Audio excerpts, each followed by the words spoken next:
Fang Tianan tahu bahwa apakah itu di Sekte Qingyun atau sekte lain, sebagian besar latihan ditujukan pada ranah kultivator tertentu.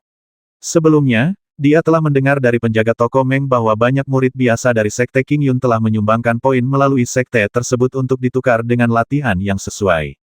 Pertama, atribut rangkaian latihan ini harus sesuai dengan kebugaran fisik praktisi. Ini seperti seorang praktisi dengan bakat atribut api. Jika dia dengan gegabah mempraktikkan keterampilan atribut air, dia akan mendapatkan hasil 2 kali lipat dengan setengah usahanya. Namun, bagi praktisi tingkat pejuang, secara umum, tidak ada latihan atau seni bela diri yang luar biasa. Adapun murid biasa dari Sekte Qingyun, mereka tidak terlalu menonjol dalam bakat kultivasi mereka sendiri. Tidak mengherankan jika Fang Tianan tidak pernah menyia-nyiakan poin kontribusi sekte yang berharga. Kedua, Fang Tianan pada saat itu adalah seorang pejuang yang kekuatannya hanya ada di alam Mingjin. Sebagai kultivator paling junior, keterampilan dasar pedang dan keterampilan tinju yang sederhana sudah cukup baginya untuk mengatasi tantangan monster, atau untuk pengalaman jalan-jalan normal. Mengapa repot-repot menghabiskan poin kontribusi untuk ditukar dengan latihan alam Mingjin dan seni bela diri? Setelah budidaya kekuatan Fang Tianan berkembang ke alam jin gelap, keterampilan alam Mingjin yang telah dia latih sebelumnya akan dihilangkan, dan dia perlu terus mengeluarkan poin kontribusi untuk menukar keterampilan baru dari penjaga toko Meng.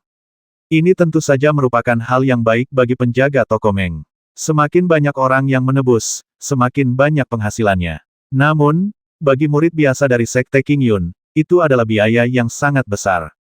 Tentu saja, Fang Tianan mengetahuinya dengan sangat baik di dalam hatinya.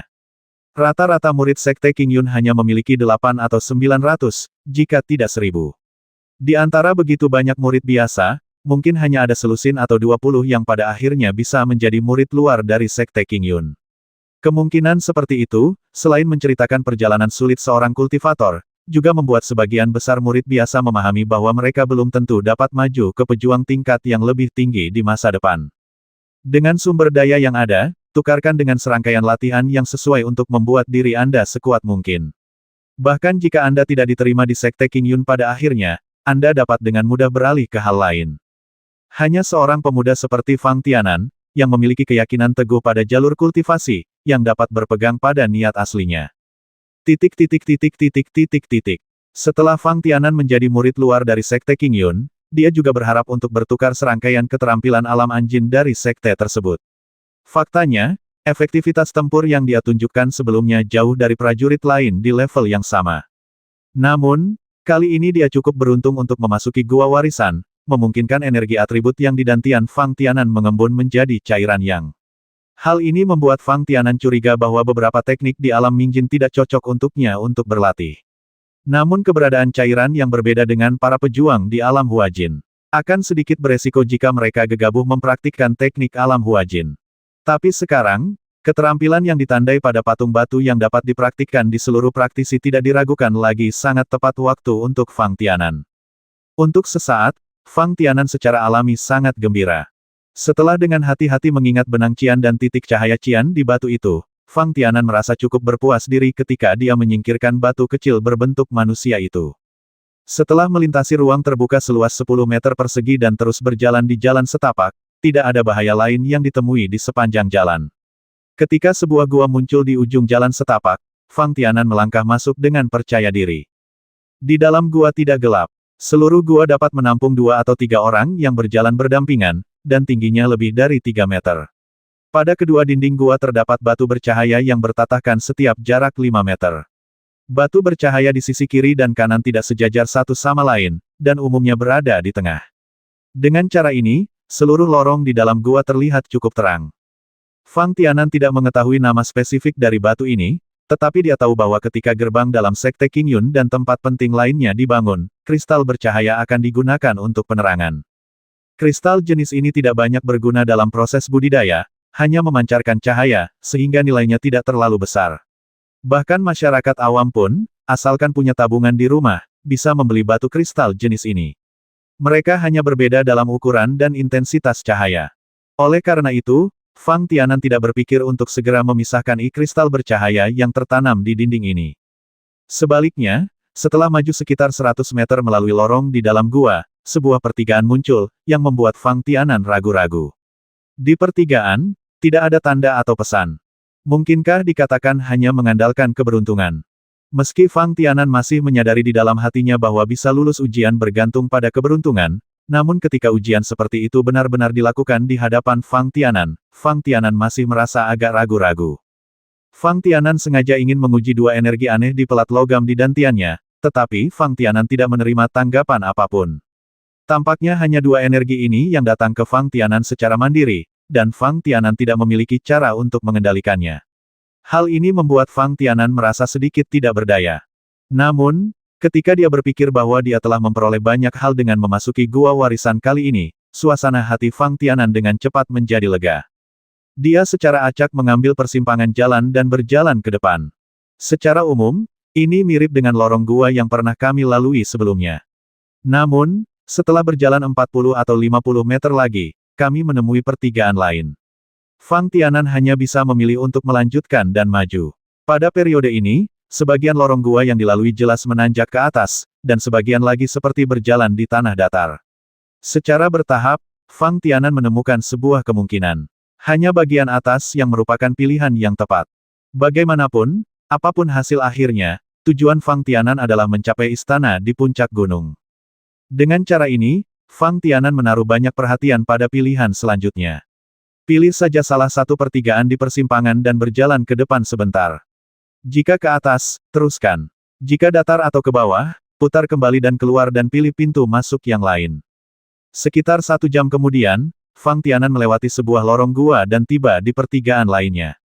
Dia menemukan bahwa salah satu lorong tersebut memiliki dinding yang halus dan telah sengaja diperbaiki.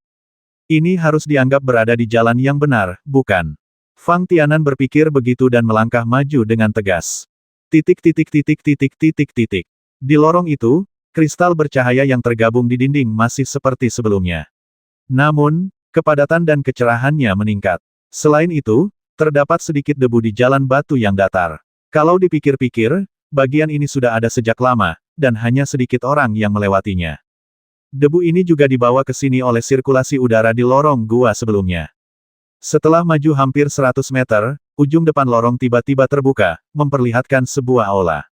Tidak ada seorang pun di aula, tapi ada beberapa kursi, semuanya terbuat dari batu. Sekilas saja, hal ini memberikan perasaan yang sangat sederhana dan berat kepada orang-orang. Di keempat dinding aula juga terdapat beberapa pengaturan mirip kandil, namun hanya tersisa braket bawah, tidak ada apapun di atasnya. Di sisi menghadap kursi terdapat platform yang tingginya sekitar 1 meter, tidak besar, dan juga kosong. Pintu keluar dari lorong tempat Fang Tianan berdiri berada di antara kursi dan peron. Sejalan dengan itu, ada lorong lebar yang tersisa, dan di ujung lain jalan, ada lorong lain dengan arah ke atas tahu kemana mereka mengarah. Fang Tianan menduga aula ini, dilihat dari perabotan yang diamati sejauh ini, tampak seperti tempat yang digunakan untuk ceramah. Platformnya untuk diduduki dosen, dan kursi di bawahnya untuk diduduki penonton. Karena tidak ada barang lain yang terlihat jelas di seluruh aula, Fang Tianan hanya bisa terus bergerak maju dan menaiki tangga. Anak tangganya menanjak ke atas, membuat Fang Tianan merasa masih berjalan di lorong. Setelah itu, dia melewati beberapa ruang yang mirip dengan aula yang baru saja dia lihat, namun kegunaannya berbeda.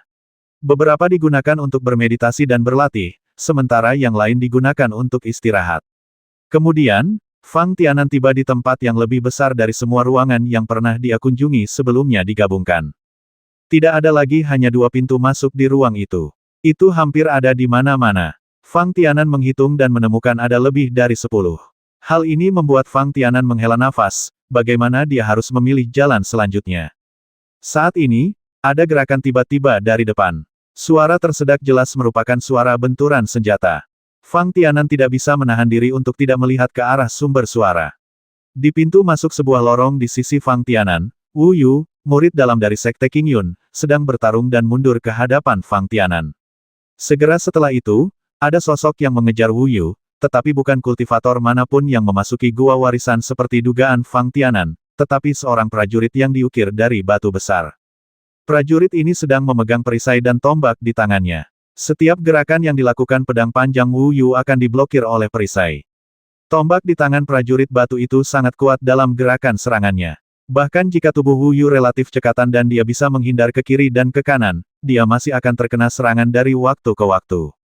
Ketika Fang Tianan melihat Wu Yu, saudari sekte dalam dari sekte Qingyun sudah dipenuhi bekas luka, terutama di lengan kiri dan bahunya, yang menunjukkan luka merah cerah. Bahkan jika dia memegang pedang di tangan kanannya dan terus menahan serangan dari prajurit batu raksasa, itu hanya untuk mengulur waktu untuk melarikan diri. Itu tidak berarti bahwa Fang Tianan tidak menyukai serangan Wu Yu. Sebaliknya, Fang Tianan hanya berdiri di sana dan melihat dan mengetahui bahwa intensitas serangan Wu Yu saat ini jauh lebih tinggi daripada miliknya. Tidak peduli apa, Wu Yu adalah orang nyata di alam Yuan manusia. Bahkan jika dia lelah atau terluka, dia tidak sebanding dengan prajurit alam kekuatan gelap seperti Fang Tianan. Hanya bisa dikatakan bahwa prajurit batu raksasa yang mengejar Wu Yu itu terlalu kuat. Meskipun setiap serangan yang dibawa oleh tombak tidak terlalu cepat, namun sulit untuk dilawan. Kekuatan yang terkandung dalam tombak dapat dirasakan hanya dengan melihat postur monolit warrior yang khusyuk dan berkekuatan penuh. Wu Yu sama sekali tidak berani memanfaatkan keunggulannya, dan semua jurus pedangnya sengaja dilakukan untuk menghindari serangan tombak. Pada perisai prajurit batu raksasa, beberapa bekas pedang terlihat samar-samar, tetapi itu tidak merusak kemampuan perisai untuk melawan. Seolah-olah Wu Yu tidak takut di depan perisai terhadap serangan apapun dari Wu Yu. Kakak senior, lewat sini. Fang Tianan tidak bisa menahan diri untuk tidak berteriak. Secara keseluruhan, kesan Fang Tianan terhadap Wu Yu sangat baik. Terutama karena pihak lain berada di atas 100 langkah, pengingat Fang Tianan dan penjelasan bahwa ramuan di dalam botol hanya bisa diambil setelah mencapai alam manusia Yuan sudah cukup untuk membuat Fang Tianan merasa berterima kasih padanya. Terlebih lagi, sebagai murid dalam dari sekte Qingyun, Wu Yu dapat menganggap murid luar seperti dia. Dalam pandangan Fang Tianan, perilaku sehari-hari Wu Yu setidaknya tidak sombong atau mendominasi atau menindas. Apakah itu kamu? Wu Yuxun melirik Fang Tianan, cukup terkejut. Kemudian, seolah-olah dia sedang memikirkan sesuatu, setelah bergerak dan melawan prajurit batu raksasa itu sejenak, dia dengan cepat melihat lingkungan di tempat kejadian dan dengan cepat mundur ke sisi Fang Tianan. Manusia batu ini tidak mudah untuk dihadapi, kata Wu Yu tanpa intervensi apapun, jangan melihat kecepatan mengejarnya. Namun, berdasarkan kekuatannya saja, saya khawatir bahkan 2 atau 3 dari saya bisa melakukannya, tidak mungkin. Bukankah ini cepat? Fang Tianan bergumam pada dirinya sendiri. Kamu sampai di sini dulu, kemana kamu harus pergi selanjutnya? Wu Yu bertanya, sambil melihat ke arah prajurit batu raksasa yang masih berada di lorong dan tidak mengejar dengan cepat, dan bertanya, aku dikejar olehnya, dan aku dikejar olehnya, sangat takut. Saya hampir tidak tahu arah, Fang Tianan berkata tanpa berkata-kata, saya baru saja tiba di sini, dan saya bertanya-tanya apakah saya sebaiknya memilih pintu masuk dan masuk. Untuk sesaat, Wu Yu menatap Fang Tianan dengan heran. Kemudian, dia tampak melihat prajurit batu raksasa, berdiri tak bergerak di pintu masuk lorong. Wu Yu juga merasa sedikit lega dan tidak bahagia kamu masih memanggilku. Saya senang melihat Anda datang, kakak senior. Fang Tianan merentangkan tangannya dan berkata tanpa daya, berjalan sendirian di tempat ini untuk waktu yang lama, saya selalu tidak tahu harus berbuat apa. Kamu tidak menemui bahaya apapun? Wu Yu bertanya sambil melihat ke tempat itu dengan rasa ingin tahu. Tempat ini sangat aneh, ada begitu banyak lorong dan persimpangan. Justru karena ada begitu banyak persimpangan sehingga Fang Tianan ragu-ragu, tidak tahu harus kemana. Alasan mengapa dia memanggil Wu Yu adalah karena dia melihat pihak lain dalam bahaya. Alasan lainnya tidak berarti bahwa dia benar-benar ingin membantu Wu Yu menghadapi prajurit batu raksasa itu kekuatannya, bahkan jika dia naik ke sana, dia tidak akan bisa membantu banyak. Sebaliknya, tidak ada bahaya di jalan yang dilalui Fang Tianan. Jika prajurit batu raksasa itu benar-benar ingin terus mengejar mereka berdua, pikir Fang Tianan, paling buruk, akan lebih baik kembali dengan cara yang sama bersama Wu Yu daripada mati di bawah tombak prajurit batu raksasa itu, bukan? Saya tidak menemui banyak bahaya.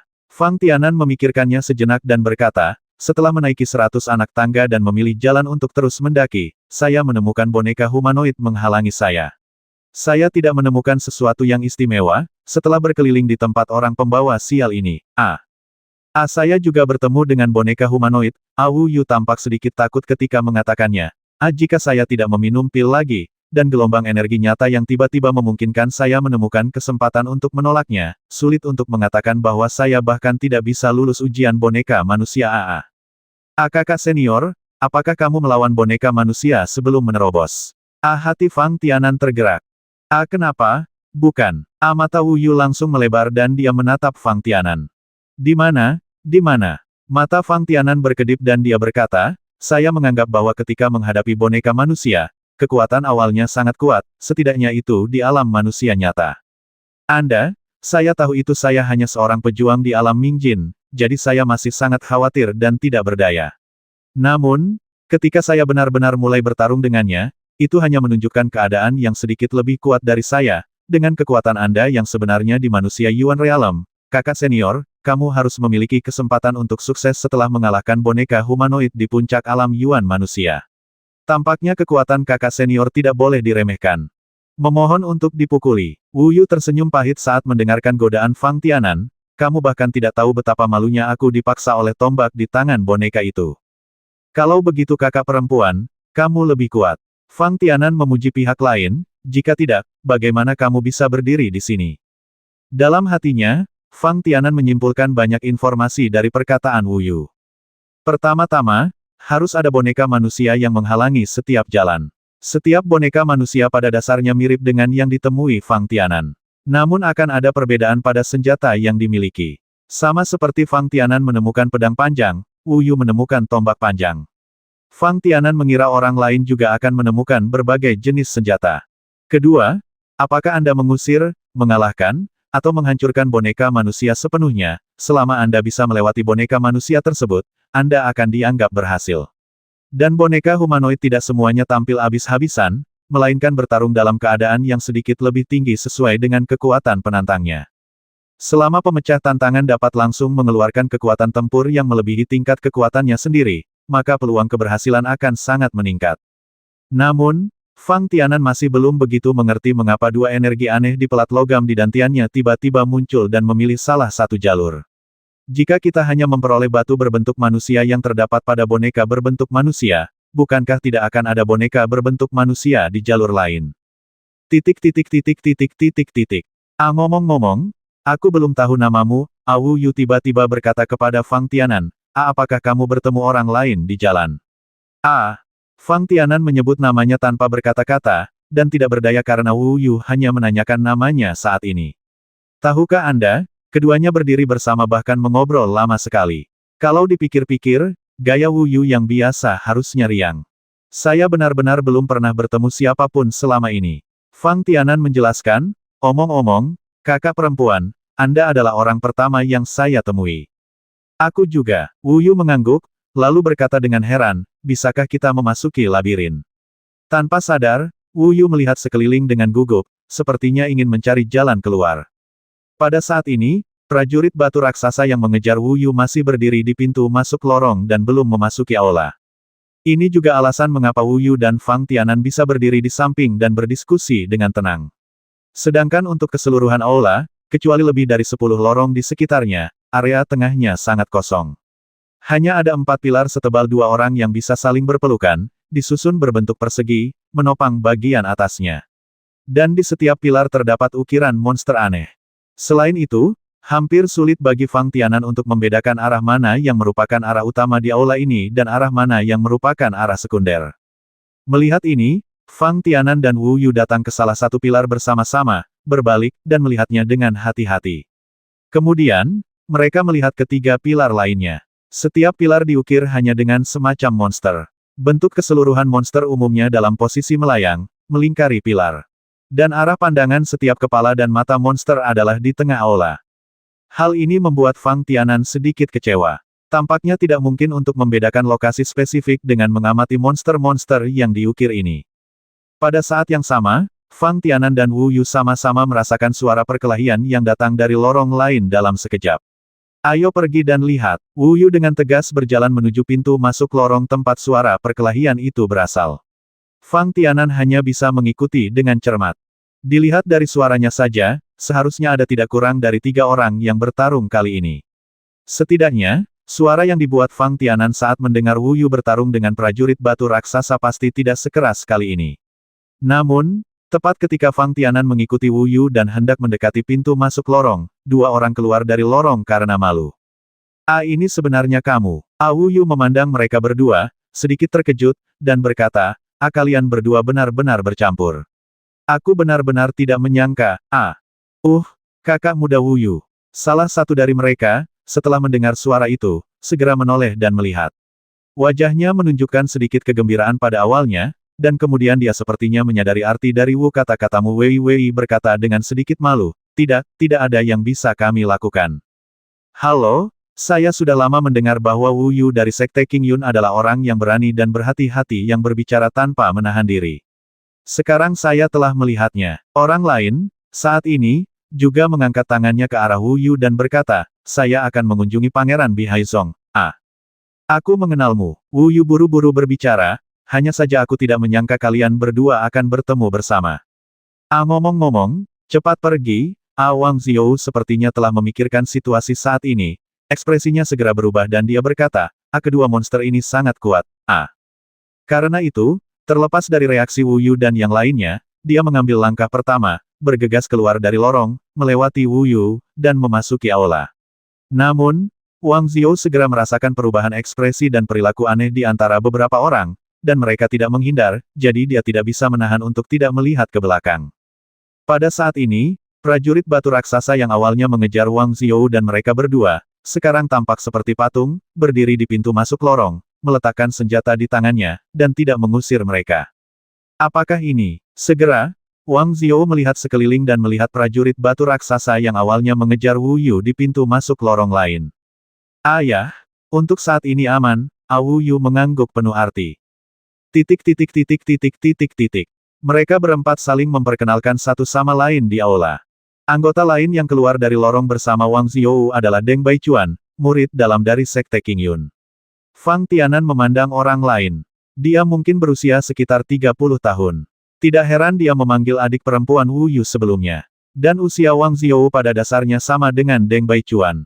Menurut penjelasan Wu Yu, kedua orang ini belum pernah berurusan satu sama lain sebelum memasuki Gua Warisan. Meskipun demikian, keduanya masing-masing memasuki Sekte King Yun dan Sekte Bihai. Namun keduanya sudah saling kenal sejak kecil. Di jalur kultivasi berikutnya, mereka juga terus bersaing satu sama lain untuk kemajuan mereka sendiri. Secara relatif, kekuatan Wang Ziyou lebih luar biasa. Setidaknya, Fang Tianan tahu bahwa Wang Ziyou adalah orang kedua yang segera berdiri setelah Gu Yanran di ruangan dengan futon. Seperti Wu Yu, Wang Ziyou dan Deng Baichuan juga sangat terkejut bahwa Fang Tianan bisa datang ke aula saat ini sebagai murid sekte asing. Deng Baichuan memandang Fang Tianan dengan mata penuh kekaguman. Bagaimanapun, Fang Tianan juga merupakan anggota dari Sekte King Yun dan dapat dianggap sebagai sesama sekte Deng Baichuan. Ekspresi wajah Wang Ziyou ketika dia melihat Fang Tianan agak rumit, dengan rasa tidak percaya dan sedikit jengkel. Anda harus tahu bahwa di antara 4 orang yang hadir, kecuali Wang Ziyou, 3 lainnya berasal dari Sekte King Yun. Bagi Wang Ziyou, hal ini secara tidak terlihat menambah sedikit tekanan. Sebelumnya, setelah saya menerobos penghalang boneka manusia di jalur pendakian, saya sampai di lorong gua yang tak berujung.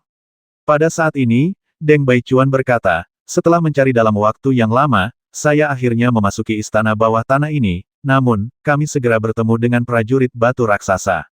Saat dia mengatakan itu, Deng Baichuan memandangi prajurit batu besar yang berdiri di pintu masuk lorong dengan sedikit ketakutan. Ada 2 prajurit batu raksasa yang mengejar Deng Baichuan dan Wang Ziyou. Senjata di tangan mereka adalah pedang dan pisau. Tentu saja, Deng Baichuan dan Wang Ziyou tidak bertemu satu sama lain sejak awal, tetapi mereka bertemu setelah dikejar oleh prajurit batu raksasa dan melarikan diri ke berbagai arah. Alhasil, keadaan tak kunjung membaik karena bertemu dengan rekan-rekannya. Bisa dibilang pengejaran kedua prajurit batu raksasa itu membuat mereka berdua lebih malu dibandingkan Wu Yu. Sekalipun ada perbedaan di dunia luar, keduanya hanya bisa bergabung untuk melawan. Untungnya, para prajurit batu raksasa ini sepertinya tidak ingin membasmi kita dalam satu gerakan.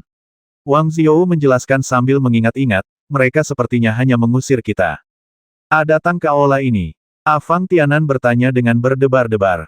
Saat kamu mengatakan itu, aku benar-benar merasa seperti ini. Wang Ziyou mengangguk. Baichuan, apakah kamu ingat bahwa selama melarikan diri, ada beberapa kali serangan mereka sangat ganas, dan terkadang, serangan mereka akan jauh lebih lemah, kanan? Ya, Deng Baichuan mengangguk, itulah masalahnya. Saya tidak begitu mengerti mengapa hal ini terjadi pada saat itu. Tapi sekarang, Wang Zhou terus melihat tata letak aula dan berkata, seharusnya kita memilih jalan yang benar. Jalan menuju aula ini, pengejaran mereka akan lebih lemah, dan jika Anda membuat pilihan yang salah, reaksi para prajurit batu raksasa ini akan lebih kuat.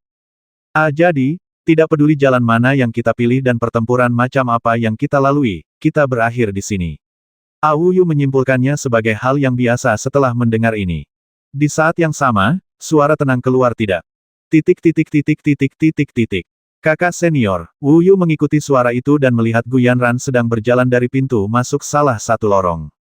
Sebagai murid dalam dari Sekte King Yun, Deng Baichuan tentu saja ingin menyapa Gu Yanran saat ini. Bahkan Pangeran Yu dari Sekte Bihai membungkukkan tangannya dengan sopan saat melihat Gu Yanran. Fang Tianan secara alami tidak akan ketinggalan dari yang lain. Kedatangan Gu Yanran jelas memiliki aura pribadi yang kuat. Tampaknya dengan campur tangan Gu Yanran, orang-orang yang hadir menjadi terpusat di sekelilingnya. Setelah bertukar salam singkat, Gu Yanran berkata saya pernah bertemu dengan seorang anggota Sekte Bihai sebelumnya. Dia gagal bertahan dari serangan prajurit batu raksasa, jadi dia seharusnya tersingkir. Apakah itu kakak muda Mo Hailong? Wang Zhou langsung bertanya. Mungkin, melihat Gu Yanran tidak berniat menjawab, Wu Yu bergumam, tidak banyak orang yang bisa bertahan sampai sekarang. Saat itu, ketika saya memasuki jalan setapak, total ada 6 orang di depan dariku. Dan di belakangku, ada Fang Tianan, jadi totalnya hanya ada 8 atau 9 orang. Saya harus menjadi yang terakhir. Fang Tianan juga berdiri saat ini dan berkata, ketika saya keluar dari ruangan, saya adalah yang terakhir. Terlebih lagi, dalam proses menaiki 100 anak tangga, saya tidak melampauinya. Jadi, sebelum masuk jalur, saya pastikan ada 8 orang yang lulus tes A. Faktanya, Fang Tianan masih melampaui beberapa orang yang lewat dalam 100 langkah. Namun, ketika Fang Tianan melampaui mereka, mereka tersingkir. Oleh karena itu, tidak ada yang salah dengan perkataan Fang Tianan. Adapun Wang Zhou, karena dia telah berjalan di depan 100 anak tangga, dia tidak tahu berapa banyak orang di belakangnya dan berhasil mencapai puncak. Sebaliknya, orang-orang seperti Fang Tianan dan Wu Yu, yang berada di belakang, memiliki lebih banyak suara saat ini, dan apa yang mereka katakan dapat dengan mudah dikenali oleh semua orang.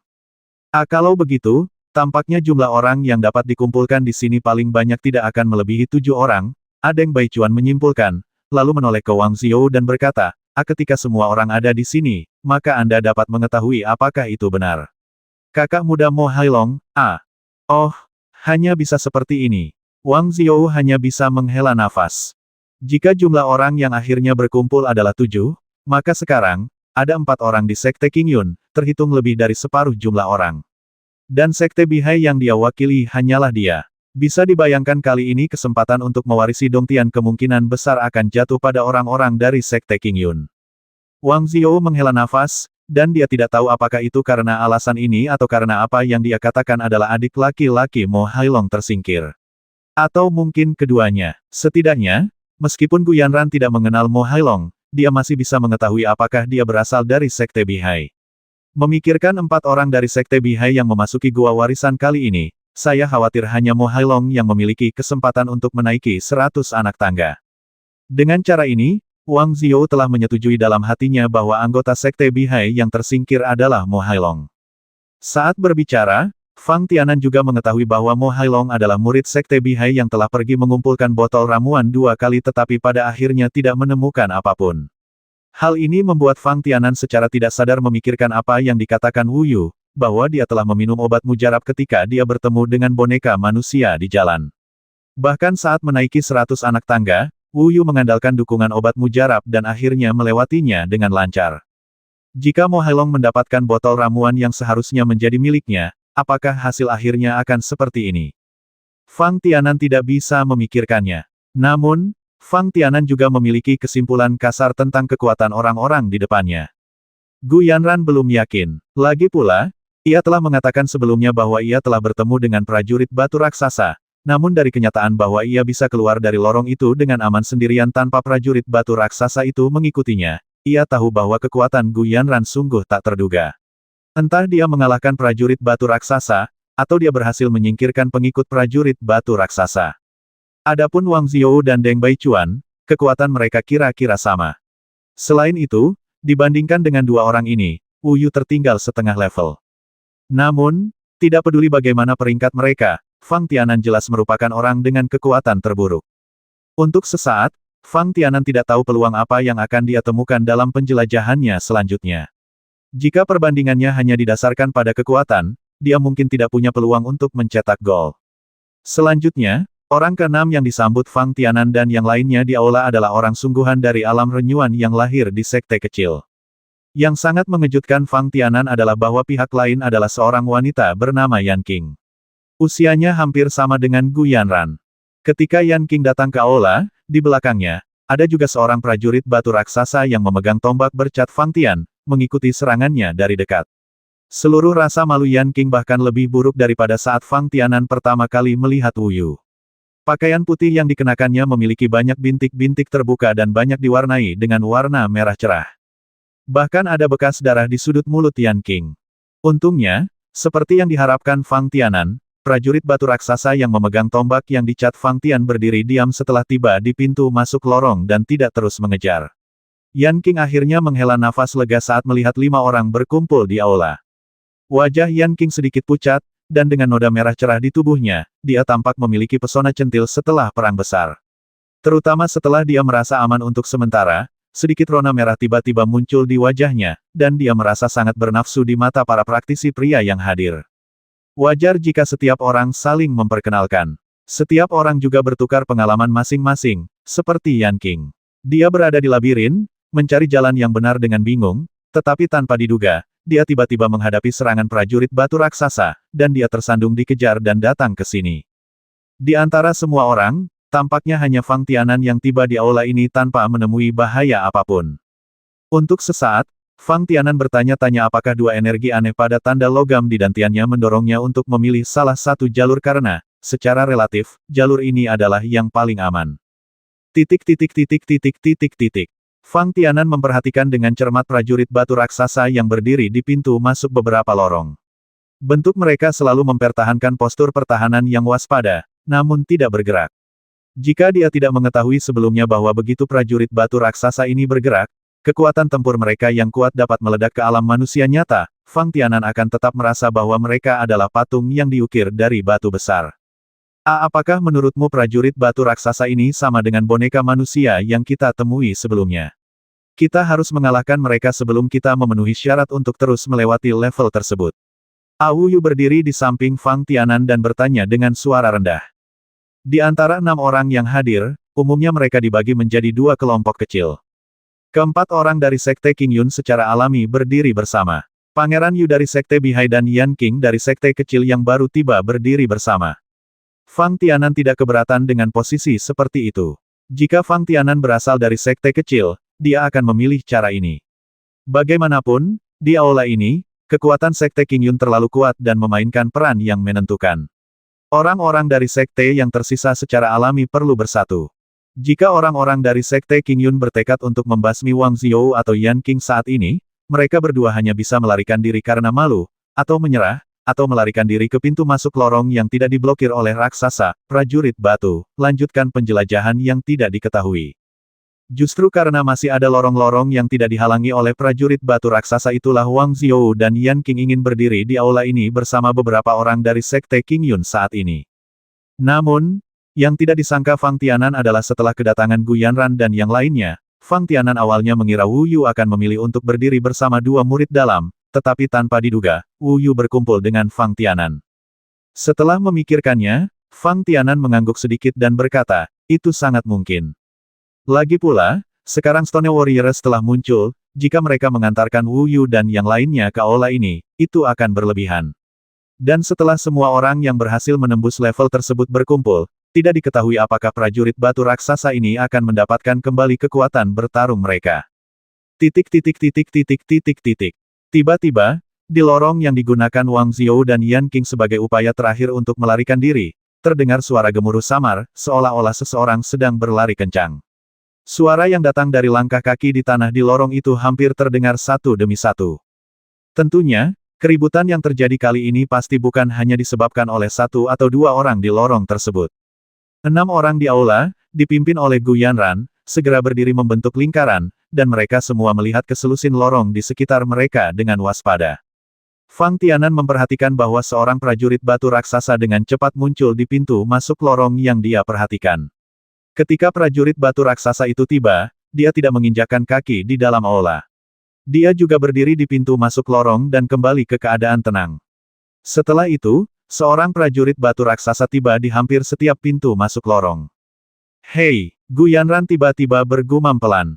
Ada apa, kakak senior? Wu Yu bertanya dengan sangat aneh, apakah kamu menemukan sesuatu yang istimewa? Aku pernah melihat prajurit batu raksasa ini sebelumnya, dan bahkan bertarung melawannya. Gu Yanran menunjuk ke prajurit batu raksasa yang baru saja tiba di pintu masuk salah satu lorong, dan berkata, tombak di tangannya meninggalkan bekas yang sangat besar, kesan yang kuat pada saya. Mendalam, namun, sepertinya telah dinonaktifkan pada saat itu. Lumpuh. Wu Yu memandang Gu Yanran dengan heran. Dia tidak tahu apakah dia terkejut karena kekuatan Gu Yanran, atau karena prajurit batu raksasa setelah dinonaktifkan dapat berkumpul kembali dan menjadi lengkap kembali aneh muncul di depan semua orang. Setidaknya, tombak di tangannya patah. Gu Yanran mengangguk dan berkata dengan tenang. Wu Yu tidak bisa menahan diri untuk tidak memutar matanya dan berkata, oke, ini memang agak aneh. Namun, setelah Gu Yanran ragu, yang lain juga menemukan bahwa semua prajurit batu raksasa yang hadir memiliki senjata berbeda di tangan mereka, dan tidak ada satupun yang sama. Selain itu, tidak setiap pintu masuk akan memiliki prajurit batu raksasa yang berdiri di sana. Sama seperti pintu masuk tempat Wang Zhou dan Deng Baichuan keluar, ada 2 prajurit batu raksasa berdiri di sana. Selain itu, ada 3 lorong, dan tidak ada prajurit batu raksasa yang berdiri di sana. Jika kita mengesampingkan bahwa ada 2 prajurit batu raksasa berdiri di pintu masuk salah satu lorong, dan ada pintu masuk tambahan, maka, setidaknya di mata Fang Tianan dan yang lainnya, masih ada 2 lorong di mana mereka tidak akan melakukannya, temui prajurit batu raksasa. Fang Tianan tidak bisa menahan diri untuk tidak melirik salah satu dari mereka dengan ekspresi aneh, itu adalah jalan keluarnya. Fokus mata Gu Yanran dan yang lainnya saat ini secara alami adalah pintu masuk ke 3 lorong di mana tidak ada prajurit batu raksasa yang berdiri. Berbeda dengan pemahaman Fang Tianan. Fang Tianan setidaknya dapat mengesampingkan bahwa salah satu lorong itu ada sebagai jalan keluar untuk terus menerobos. Bagi Gu Yanran dan yang lainnya, apapun yang mereka pilih, mereka hanya punya sepertiga peluang. Namun, ketika semua orang menebak bahwa perjalanan selanjutnya akan melalui pintu masuk ke 3 lorong ini, sebuah suara terdengar lagi dari salah satu lorong. Beberapa saat kemudian, Li Tianfeng terlihat muncul dari pintu masuk lorong, berkelahi dan mundur. Dan di belakang sosoknya, ada seorang prajurit batu raksasa yang mengikuti dari dekat. Fang Tianan segera merasa bahwa tebakannya sebelumnya dan tebakan orang lain pasti sia-sia. Semua lorong di sini, kecuali yang dia lalui, awalnya dijaga oleh prajurit batu raksasa. Tujuan dari keberadaan prajurit batu raksasa ini adalah untuk memaksa semua orang datang ke aula ini satu demi satu. Adapun 8 orang yang memasuki labirin, orang yang tersingkir hanya bisa dikatakan kekuatannya sendiri tidak cukup kuat dan dia dengan mudah dikalahkan oleh prajurit batu raksasa. Jika tidak, selama dia bisa bertahan, dia akan berakhir di aula ini seperti Wu Yu dan Li Tianfeng. Ada 2 saluran tersisa, bagaimana kita memilihnya? Deng Baichuan memandang Gu Yanran dengan mata bertanya-tanya. Jika tebakan kita benar, seharusnya ada prajurit batu raksasa di salah satu lorong. Wang Zhou melirik kedua prajurit batu raksasa yang berdiri di pintu masuk lorong tempat dia dan Deng Baichuan keluar tidak tahu, haruskah kita memasuki bagian yang sama bersama-sama, atau haruskah kita berpisah menjadi 2 kelompok? Tunggu, Fang Tianan berharap dalam hatinya bahwa semua orang ini akan mengikuti jalan yang dia lalui dan kembali ke jalan setapak bersama boneka-bonekanya. Namun, ketidaktahuan di aula dan kurangnya jalan keluar membuat Fang Tianan tanpa sadar menghentikannya saat ini dan berkata, saya berjalan melalui lorong ini. Gu Yanran memandang Fang Tianan dengan sangat serius untuk pertama kalinya. Meskipun saat ini, orang lain, terutama Wu Yu, juga memandang Fang Tianan dengan aneh. Namun, Fang Tianan sepertinya merasakan tatapan Gu Yanran yang sedikit dingin dan sedikit bingung. Ketika saya datang ke sini, saya tidak bertemu dengan prajurit batu raksasa manapun. Fang Tianan menjelaskan. Begitu Fang Tianan selesai berbicara, Fang Tianan menunjuk ke pintu masuk lorong, dan dengan keras, sebuah dinding batu runtuh, sepenuhnya menghalangi pintu keluar. Baru pada saat itulah semua orang menyadari di dalam hati mereka bahwa bagian ini sepertinya bukan arah yang dapat mereka pilih selanjutnya. Saat gerbang batu turun, para prajurit batu raksasa yang masih berdiri di pintu masuk lorong mulai bergerak satu demi satu. Mereka perlahan berjalan keluar dari pintu masuk lorong, senjata di tangan mereka bersinar dengan cahaya dingin yang menyilaukan, membentuk pengepungan besar, memaksa ketujuh orang Fang Tianan lebih dekat ke tengah aula. Fang Tianan terkejut, dan kemudian menyadari bahwa jumlah prajurit batu raksasa ini tampaknya tepat 15. Jika kita mengatakan bahwa hanya ada 15 pembudidaya yang dapat memasuki gua warisan sejak awal, dan di ruangan tempat mereka duduk di kasur, ada juga 15 botol ramuan sebagai hadiah setelah menaiki 100 anak tangga, 15 kultivator muncul.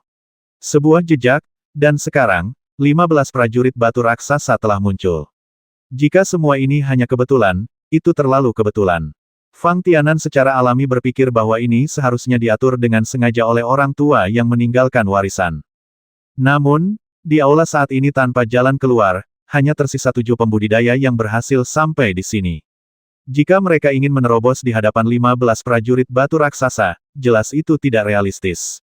Meskipun Fang Tianan secara pribadi belum merasakan kekuatan prajurit batu raksasa ini, dia dapat menebaknya hanya dengan melihat rasa malu Wu Yu, Li Tianfeng, dan lainnya. Menghadapi ancaman dari begitu banyak prajurit batu raksasa, Wu Yu bahkan mampu menekan kebenciannya terhadap Li Tianfeng. Ini menunjukkan betapa kuatnya para pejuang batu raksasa ini. Lantas, apa maksud orang tua yang meninggalkan warisan itu? Tanpa sadar, Fang Tianan dan kelompoknya mundur ke tengah 4 pilar di aula seolah-olah mereka tidak punya tempat untuk bersembunyi. Prajurit batu raksasa yang mengelilingi semua orang berhenti di luar area yang dikelilingi oleh 4 pilar. Mengapa mereka tidak bergerak lagi? Yan King bertanya. Tidak ada yang memberinya jawaban, kecuali napas semua orang, yang untuk sementara menjadi tenang. Setidaknya, ketika 15 senjata berbeda diarahkan ke Anda, tekanan yang dibawanya cukup untuk membuat siapapun yang hadir merasa sangat tidak nyaman. Mungkin jalan keluar kita terletak pada 4 pilar ini. Wu Yu berkata dengan agak aneh. Adik perempuan, kenapa kamu tidak mencoba menyerang ke 4 pilar ini? Saran Deng Baichuan. Tunggu, tampaknya melihat Wu Yu sangat ingin mencobanya, Fang Tianan segera menghentikannya dan berkata, 4 pilar ini sepertinya agak aneh. Mari kita tunggu sebentar, mari kita lihat.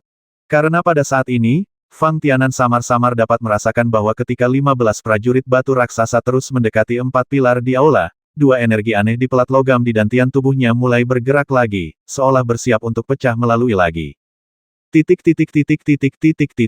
Saat kamu bertarung melawan prajurit batu raksasa ini, apakah kamu memperhatikan bahwa selain perbedaan senjata, apakah ada perbedaan dalam metode bertarung mereka? Fang Tianan menoleh ke Wang Zhou dan Deng Baichuan dan bertanya. Lagi pula, di antara 7 orang yang hadir, mungkin hanya mereka berdua yang memiliki pengalaman melawan prajurit batu raksasa yang berbeda. Saat kau mengatakan itu, aku teringat bahwa tidak hanya 2 prajurit batu raksasa yang mengejar kita agak mirip dalam metode bertarung mereka, tapi bahkan boneka humanoid yang kutemui di jalan sebelumnya tampaknya memiliki metode bertarung yang sangat mirip. Serupa, Deng Baichuan memikirkannya dan berkata sambil melihat ke arah Wang Zhou. Ya, Wang Zhou mengangguk, mengenali kata-kata Deng Baichuan. Tapi apa hubungannya ini dengan 4 pilar di depanku? Deng Baichuan bertanya pada Fang Tianan. Yah, itu tidak terlalu menjadi masalah. Tapi menurutku kamu harus melihat lagi perubahan terkini pada prajurit batu raksasa ini untuk memahami secara kasar, kata Fang Tianan sambil bercanda. Pada saat yang sama, 15 prajurit batu raksasa mulai bersinar dengan cahaya biru putih tanpa gejala apapun. Kemudian, tubuh para prajurit batu raksasa itu tampak dihancurkan oleh pedang tajam dan tersebar menjadi beberapa bagian kecil ke dalam kehampaan, hanya menyisakan kristal menyilaukan di dadanya, memancarkan cahaya putih kebiruan. 15 keping kristal biru putih bercahaya dibagi menjadi 5 bagian yang sama, 4 di antaranya ditenggelamkan ke dalam 4 pilar satu demi satu, terintegrasi sepenuhnya dengan pilar. Bagian terakhir yang tersisa dengan cepat dilemparkan ke tempat Fang Tianan dan yang lainnya berdiri. Untuk sesaat, semua orang dalam kelompok kecil yang terdiri dari 7 orang menyerah. Suhu yang ditransmisikan dari batu kristal biru putih sangat tinggi. Bahkan jika kristal biru putih melewati Anda dapat merasakan panas yang menusuk. Bahkan di kehampaan tempat ketiga kristal biru putih ini terbang, sedikit kabut putih tertinggal, mengembun. Dan ketika ketiga batu kristal biru putih ini tiba di tengah seluruh aula, dua energi aneh di dantian Fang Tianan akhirnya muncul, berubah menjadi kekuatan diam, meniup ketiga batu kristal biru putih ini. Karena cahaya biru putih begitu menyilaukan, tidak ada yang bisa memperhatikan pemandangan ini untuk sementara waktu. Mata Fang Tianan tidak lagi berada di tengah aula. Saat ini, Fang Tianan sedang memperhatikan 4 pilar. Saya melihat monster yang awalnya diukir di pilar tampaknya telah memperoleh energi yang cukup dan hidup kembali setelah menyatu dengan kristal di tubuh prajurit batu raksasa. Setiap monster merentangkan gigi dan cakarnya ke pilar, mencoba melarikan diri. Ah tidak, haruskah kita segera bersembunyi? Wu Yu berteriak tanpa sadar. Energi yang ditransmisikan oleh 4 monster di 4 pilar tidak diragukan lagi lebih menakutkan daripada energi prajurit batu raksasa. Di aula, kecuali monster di 4 pilar, bahaya lainnya, seperti prajurit batu raksasa yang mengejar semua orang, telah hilang sama sekali. Pintu masuk ke lorong yang awalnya diblokir oleh prajurit batu raksasa sekarang terbuka secara alami. Jika semua orang ingin melarikan diri, mereka masih punya banyak pilihan. Saya khawatir tidak ada peluang. Gu Yanran melihat bentuk monster di 4 pilar, merasa sedikit tersesat. Kakak senior, kenapa tidak ada kesempatan? Deng Baichuan sedikit bingung. Tidak ada yang menghalangi kita di pintu masuk lorong itu. Apakah kamu ingin kembali? Li Tianfeng dari geng Taihang bertanya saat ini, apakah kamu akhirnya bersedia sampai pada titik ini dan kemudian menyerahkan warisan? Maksudmu, melarikan diri kembali ke lorong berarti menyerahkan warisan. Deng Baichuan tercengang. Memikirkannya dengan hati-hati, sepertinya semua orang melarikan diri dari labirin di dalam pintu masuk aula saat ini hanya untuk menemukan warisan terakhir. Terlebih lagi, meskipun jalur maju setiap orang dalam labirin berbeda-beda, pada dasarnya, semuanya perlahan-lahan meningkat. Bisa diharapkan jika aula ini terletak di puncak gunung, maka niscaya tempat di depan Anda ini akan menjadi lokasi paling sentral dari seluruh gua warisan. Melihat monster agung di 4 pilar dan perubahan yang tiba-tiba dan aneh, Deng Baichuan sejenak menyetujui penjelasan Li Tianfeng. Sekitar setengah jam kemudian, monster di 4 pilar di aula menjadi semakin jelas. Selama pertarungan monster-monster, energi yang dihasilkan begitu kuat sehingga membutuhkan perlawanan semua orang untuk berdiri dengan aman di tengah aula. Di antara ketujuh, hanya Fang Tianan yang memiliki kekuatan dan belum memasuki alam manusia. Oleh karena itu, Fang Tianan mengalami kesulitan paling besar saat melawan kekuatan yang dipancarkan monster-monster ini. Karena alasan ini, Li Tianfeng sengaja melirik Fang Tianan dan mengeluarkan senandung yang agak menghina. Fang Tianan hanya bisa diam-diam menahan tekanan monster itu dan tidak peduli. Namun, di dalam hatinya, Fang Tianan agak tidak puas dengan Li Tianfeng. Di masa lalu, Li Tianfeng mengandalkan dirinya sendiri untuk memasuki gua warisan terlebih dahulu. Begitu dia bebas, dia akan menyerang orang lain yang bisa dipahami oleh Fang Tianan. Bagaimanapun, semua orang berharap pada akhirnya bisa mendapatkan warisan. Dalam perjalanan kultivasi, mereka yang mencapai sesuatu hampir selalu mengalami kemajuan dengan menginjak mayat orang lain. Selain itu, di dalam gua warisan, meskipun Anda mati, Anda tidak akan benar-benar mati. Itu tidak lebih dari mengalami kematian rohani. Setiap orang masih mempunyai kesempatan untuk kembali ke dunia nyata. Selain itu, Li Tianfeng menargetkan semua orang yang hadir pada saat itu. Meskipun Fang Tianan agak tidak setuju dengan karakternya, dia tidak bisa mengatakan bahwa dia merasakan terlalu banyak kebencian. Saya khawatir hanya Wu Yu, yang menjadi sasaran pertama serangannya, yang akan penuh kebencian terhadap Li Tianfeng, bukan? Namun, pada saat ini, hanya kurangnya kekuatan Fang Tianan yang tidak mempengaruhi perlawanan Li Tianfeng. Sebaliknya, hal itu menarik rasa jijik dan kecemburuan pihak lain tanpa alasan karakter Li Tianfeng. Jika memungkinkan, Fang Tianan tidak ingin tinggal bersama Li Tianfeng. Saat dia memikirkan ini, Fang Tianan tiba-tiba merasakan tekanan pada dirinya sendiri tiba-tiba mereda. Monster di 4 pilar sepertinya telah berubah, mengeluarkan bola cahaya dari mulutnya masing-masing dan menyatu ke tengah aula cahaya biru putih pada posisinya. Ketika semua cahaya menyatu, pintu masuk ke lorong yang masih terbuka di sekitar aula ditutup satu demi satu, dan semuanya digantikan oleh pintu batu yang tiba-tiba runtuh. Pemandangan seperti itu membawa kejutan yang luar biasa bagi Deng Baichuan dan yang lainnya, yang masih memikirkan untuk mengungsi. Pada saat yang sama, di tengah bola cahaya ini, tungku pil sederhana berwarna cian muncul dari udara tipis, dan secara bertahap menjadi lebih jelas. Dan saat cahayanya perlahan memudar, bentuk akhir dari tungku alkimia juga secara bertahap menjadi lebih besar. Pada akhirnya, ketika bentuk spesifik dari tungku alkimia ditampilkan sepenuhnya di depan mata semua orang, sisa cahaya putih kebiruan menyebar menjadi 7 sinar cahaya, dan langsung menghilang ke dalam tubuh 7 orang di aula. Fang Tianan segera merasa bahwa penglihatannya tampak berangsur-angsur kabur, seolah-olah cahaya Qian, setelah memasuki tubuh, diikat oleh energi khusus, dan dengan itu, penglihatan di depannya. Dunia yang muncul telah berubah. Fang Tianan sudah tidak asing lagi dengan perasaan ini. Hal ini telah terjadi pada Fang Tianan ketika dia pertama kali memasuki gua warisan di lembah. Mungkinkah sinar cahaya Qian ini akan memindahkan saya dan orang lain ke alam baru lagi? Tanpa sadar, Fang Tianan melihat reaksi 6 orang lainnya.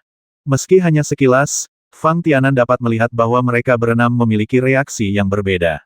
Orang dengan reaksi paling membosankan tidak diragukan lagi adalah Gu Yanran dari Sekte Qingyun. Tampaknya perubahan apapun yang tiba-tiba akan tampak tenang bagi Gu Yanran, dan tidak ada tanda-tanda gangguan apapun di wajahnya. Adapun orang yang memiliki reaksi paling keras, mungkin Li Tianfeng. Entah itu cahaya Qian, perlakuan khusus untuk Li Tianfeng, atau alasan lainnya, Fang Tianan selalu merasa bahwa perjuangan Li Tianfeng sangat menyakitkan. Memikirkan hal ini, Fang Tianan secara bertahap mengingat perubahan ekspresi 6 orang di pikirannya. Lagi pula, saat ini, pandangan Fang Tianan sudah benar-benar kabur. Di matanya, tidak ada penggarap lain, hanya dunia biru putih. Dan melalui pandangan sekilas itu, Fang Tianan sepertinya telah menemukan beberapa pola mendasar. Dalam semua tes sebelumnya, mereka yang melakukan beberapa kesalahan kecil saat mengoper, seperti Li Tianfeng, akan sangat kesakitan saat ini. Dan orang-orang seperti Gu Yanran, yang tiba di aula selangkah demi selangkah dan hanya mengandalkan kekuatan mereka yang sebenarnya, akan menerima perlakuan istimewa yang sesuai. Sebaliknya, Wu Yu, kakak perempuan yang baru saja ditemui Fang Tianan, tampak sangat tenang di antara orang lain. Fang Tianan berpikir sejenak dan menemukan bahwa itu mungkin terkait dengan konsumsi obat mujarab yang ditinggalkan oleh lelaki tua itu oleh Wu Yu sebelumnya. Jika tidak, Wu Yu seharusnya tidak memiliki performa superior dalam aspek apapun, baik dalam hal kekuatan maupun karakter. Sama seperti tubuh Fang Tianan yang mengandung dua energi aneh yang mengalir masuk ketika dia memasuki gua warisan, setelah pertama kali merasakan pengekangan cahaya Qian di tubuhnya, semua tekanan ini dengan cepat menghilang. Seluruh orang tampak bermandikan dunia cahaya Qian. Samar-samar, Fang Tianan juga merasakan tubuhnya seperti menikmati lingkungan seperti itu. Saat cahaya Qian di dunia di matanya menjadi semakin makmur, manfaat yang didapat tubuh Fang Tianan menjadi semakin jelas. Tulang menjadi lebih keras setelah ledakan rasa sakit meridian menjadi lebih keras dan lebar setelah rasa sakit awal darah itu sendiri tampaknya dipenuhi dengan kekuatan yang lebih besar saat berdegup. Ketika Fang Tianan mendapatkan kembali kendali atas tubuhnya, dia menemukan dirinya berada di lautan luas. Anehnya, air laut di sekitar saya berwarna biru dan tak terduga. Hei, sepertinya ini adalah pintu masuk. Fang Tianan melihat sekeliling dan menemukan bahwa tepat di atasnya, ada lubang gelap yang muncul dari udara tipis, dan masih samar-samar terang. Seluruh pintu masuk berbentuk oval dan dapat menampung sekitar 3 atau 5 orang yang masuk dan keluar secara bersamaan. Jika Fang Tianan bahkan tidak menyadari cahaya yang datang dari pintu masuk gua, yang berbeda dari langit lainnya, mungkin disitulah dia masuk. Setelah memeriksa sekeliling, tidak ada tanda-tanda orang lain. Fang Tianan hanya bisa menahan rasa penasarannya untuk sementara dan mulai menyelidiki lingkungan sekitarnya secara menyeluruh. Air lautnya tidak dingin, hanya sedikit sejuk. Namun, air laut yang mengelilingi tubuhnya memberi Fang Tianan perasaan yang sama seperti cahaya Qian yang menyelimutinya sebelumnya, membuatnya sangat nyaman. Mungkinkah air laut ini diubah dari cahaya Qian sebelumnya? Fang Tianan tidak bisa menahan diri untuk tidak bergumam pada dirinya sendiri. Kemudian, dia berhenti sebentar dan berenang sebentar. Setelah berenang sekitar 10 km, Fang Tianan sekali lagi menemukan pintu masuk gua di atas kepalanya, yang persis sama seperti sebelumnya. Namun tidak ditemukan personel lain di bawah lubang ini. Fang Tianan pertama kali mengesampingkan gagasan untuk kembali ke tempatnya semula. Setelah itu, saya hanya menatap pintu masuk gua dengan linglung. Pada cahaya di pintu masuk gua, terdapat beberapa helai kabut putih, sedikit bercahaya dengan lampu hijau. Jika lubang ini bisa lebih kecil, dan jika ada lebih banyak lubang serupa di lokasi langit ini, Fang Tianan bertanya-tanya apakah dia telah dipindahkan ke tungku alkimia yang tiba-tiba muncul di tengah aula oleh cahaya Qian. Setidaknya, bentuk lubang yang muncul dari udara tipis di atas sangat sesuai dengan lingkaran lubang pembuangan kecil di dinding tungku. Untuk memastikan idenya, Fang Tianan berenang 10 kilometer ke satu arah dengan tegas. Setelah menemukan dua pintu masuk gua yang serupa lagi, Fang Tianan merasa lega. Jika tebakan Fang Tianan tidak salah, dia memang berada di tungku alkimia besar saat ini. Titik titik titik titik titik titik. Pemahaman Fang Tianan tentang tungku ramuan tidak terlalu spesifik. Namun, Fang Tianan tahu bahwa jika dia benar-benar berada di dalam tungku ramuan, tidak peduli bagaimana dia berenang atau kemanapun dia pergi, dia tidak akan bisa lepas dari batasan tungku ramuan tersebut. Jika beruntung, dia mungkin akan menemukan dinding tungku ramuan, yaitu pantai yang terlihat seperti laut. Namun, bahkan ventilasi pada tungku ramuan muncul dari udara tipis di langit di atas wilayah laut ini. Fang Tianan tidak memiliki kemampuan untuk terbang, dan tidak mungkin bagi manusia sungguhan untuk terbang di udara. Ada rumor yang mengatakan bahwa hanya dengan mencapai ranah master seseorang dapat memiliki kesempatan untuk terbang.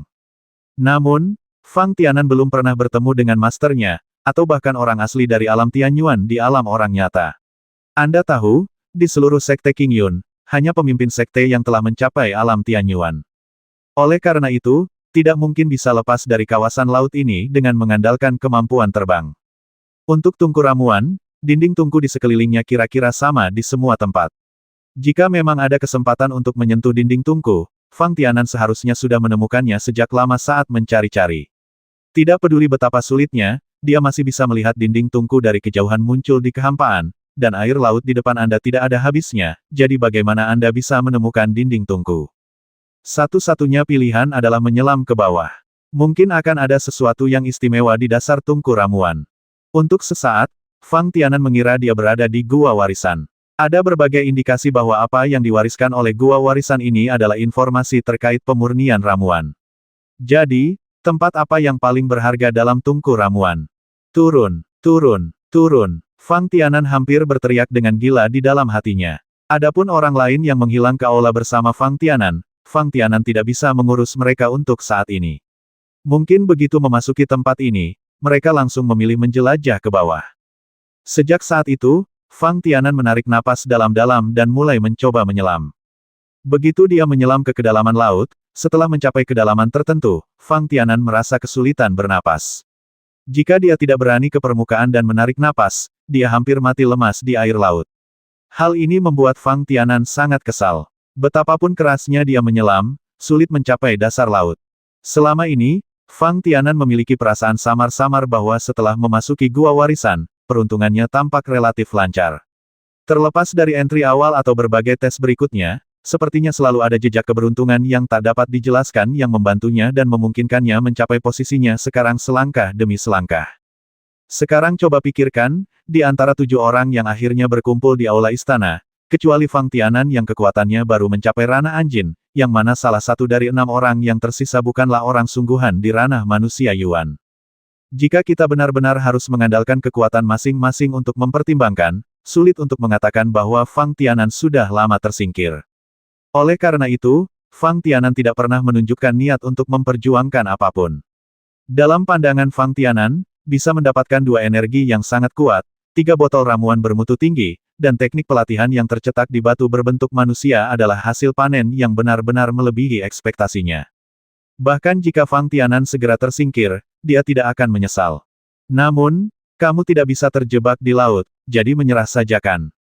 Menyerah secara mandiri bukanlah gaya Fang Tianan, juga tidak sejalan dengan karakternya. Sejak saat itu, setelah menarik napas dalam-dalam, Fang Tianan ingin mencoba di mana batasnya dan seberapa dalam dia bisa menyelam. Oleh karena itu, ketika dia merasakan sesak di dadanya, Fang Tianan mengertakkan gigi dan bertahan, tidak mau melayang dan menarik napas. Dan ketika Fang Tianan tidak dapat bertahan lebih lama lagi dan merasa pikirannya menjadi sedikit berantakan dan tidak terkendali, 2 energi khusus di pelat logam di dantiannya tiba-tiba muncul. Tiba-tiba, Fang Tianan saya merasa seolah-olah ada aura aneh meresap ke seluruh tubuhku. Dan saat energi di tubuhnya bersirkulasi, aura aneh ini membantunya dengan mudah mengimbangi tekanan dari air laut. Bahkan sesak napas tidak lagi separah saat ini. Mungkinkah kedua energi ini juga dapat membantu saya bertahan di bawah air untuk sementara waktu? Hati Fang Tianan tiba-tiba bergerak, dan dia mulai menyelam dengan kecepatan lebih cepat. Titik titik titik titik titik titik. Entah sudah berapa lama waktu berlalu, namun sepertinya kedalaman air laut tidak ada batasnya. Fang Tianan hanya merasakan tubuhnya terus-menerus mendekati dasar air laut. Samar-samar, mata Fang Tianan berbinar saat melihat cahaya putih samar di bawah air laut. Segera, Fang Tianan bergegas mendekat dengan penuh semangat. Jika wilayah laut yang dilihat Fang Tianan di laut sangat luas dan tak berujung, maka tempat bersinar di dasar laut itu agak seperti kolam, dan rasanya seperti Xiao Jiabiu. Hal ini semakin menegaskan dugaan awal Fang Tianan bahwa dia seharusnya berada di tungku alkimia besar saat ini. Cahaya putih di depan Anda adalah bagian bawah dari seluruh tungku alkimia. Begitu dia melakukan kontak, Fang Tianan menemukan bahwa tempat yang memancarkan cahaya putih juga merupakan cairan yang mirip dengan air laut. Namun mungkin karena kepadatannya yang relatif besar, sehingga sinar putih yang mengendap di dasar air laut tidak lolos ke dalam air laut. Satu hijau dan satu putih, bisa dibedakan dengan jelas. Berbeda dengan sedikit kesejukan air laut, ketika Fang Tianan menjulurkan kakinya dan menyentuh losion putih, semburan kehangatan datang dari titik kontaknya. Tidak panas atau kuat, seperti pelukan yang telah lama hilang, atau selimut lembut yang menutupi dirinya saat tidur, membuat Fang Tianan merasa damai di hatinya. Selanjutnya, gumpalan kehangatan ini sepertinya menembus tubuh Fang Tianan, termasuk meridian, darah, terus-menerus memberi nutrisi pada tubuh dan pikiran Fang Tianan. Fang Tianan sedikit mengernyit. Ini bukan pertama kalinya Fang Tianan merasakan perasaan ini. Bisa dibilang saat saya dibalut dengan cahaya Qian sebelumnya, saya merasakan hal yang sama, hanya saja, sampai batas tertentu, tidak selembut kali ini, dan efek perbaikan kondisi fisik saya tidak begitu baik, sekuat saat ini. Memikirkan cahaya Qian, ini mungkin terkait dengan air laut di tungku alkimia. Bola putih susu di dasar tungku alkimia mungkin adalah esensi yang diendapkan dari air laut. Untuk sesaat, seluruh tubuh Fang Tianan terbenam dalam warna putih susu, benar-benar menenangkan pikirannya, hanya sesekali merasakan perubahan pada tubuhnya. Seiring berjalannya waktu, tubuh Fang Tianan berubah dan secara bertahap mencapai keadaan jenuh. Fang Tianan entah bagaimana berhasil mengaktifkan energi di tubuhnya. Pertama, saya ingin melihat apakah perubahan dalam tubuh dan perluasan lebih lanjut dari meridian khusus dapat membuat sirkulasi energi lebih lancar. Kedua, ini murni karena rasa ingin tahu. Tanpa diduga, saat energi dalam tubuh Fang Tianan bersirkulasi, payudara putih susu sebenarnya dapat memberi Fang Tianan jejak energi yang sangat cocok. Hal ini membuat Fang Tianan sangat terkejut. Perlu Anda ketahui bahwa seorang kultivator hanya dapat meningkatkan kekuatannya dengan terus menjalankan teknik kultivasinya sendiri seiring berjalannya waktu. Jika tidak, seseorang hanya dapat mengandalkan meminum hal-hal eksternal seperti pil untuk meningkatkan energi dalam tubuh dalam waktu singkat. Yang pertama, karena merupakan energi yang diolah sendiri, secara alamiah akan cocok dengan energi yang ada di dalam tubuh. Bagaimanapun, itu dicapai melalui kerja keras Anda. Sedangkan untuk yang terakhir, Anda perlu menemukan ramuan dan item lain yang sesuai dengan atribut energi Anda sendiri. Sama seperti Fang Tianan, yang telah mengolah energi atribut yang di tubuhnya, maka dia perlu menemukan materi atribut yang sebanyak mungkin dalam perjalanan budidaya selanjutnya. Baik diserap secara langsung atau digunakan sebagai metode budidaya, yang terbaik adalah menyelaraskannya dengan atribut energi seseorang. Semakin tinggi tingkat kecocokannya, semakin bermanfaat bagi budidaya Fang Tianan. Apalagi energi dengan atribut yang sama pun memiliki kualitas dan kandungan yang berbeda, sehingga proses penyerapannya sangat khusus. Sebelumnya, ketika Fang Tianan menaiki 100 anak tangga, mengapa dia hanya bisa menahan energi atribut dingin, tetapi bisa menyatu dengan energi atribut api? Ini karena energi atribut api dan energi atribut yang agak mirip satu sama lain. Karena alasan ini, Fang Tianan sangat senang menemukan arah untuk kultivasinya di masa depan. Pada saat ini, energi yang terkandung dalam payudara putih susu dapat diserap oleh dirinya sendiri, yang tidak diragukan lagi mengejutkan Fang Tianan. Energi yang ditransmisikan oleh putih susu tidak sekuat energi atribut api di 100 langkah. Fang Tianan tidak perlu menggunakan cairan yang di dalam tubuh untuk menetralkannya sebelum menyerap dan mencernanya. Tingkat penyerapan energi tersebut hanya dapat meningkatkan jumlah cairan yang dalam dantian Fang Tianan. Meski peningkatan yang liquid memang merupakan peningkatan kekuatan bagi Fang Tianan. Fang Tianan telah merasakan kekuatan yang liquid secara langsung. Namun, untuk bidang budidaya, peningkatan cairan yang tidak terlalu membantu.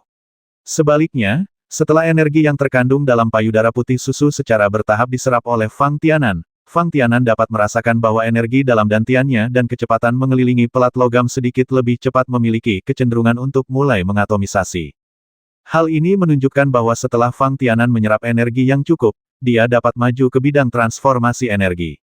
Bagi Fang Tianan saat ini, kekuatan yang liquid lebih untuk intimidasi. Dan peningkatan di bidang ini adalah hal yang mendasar.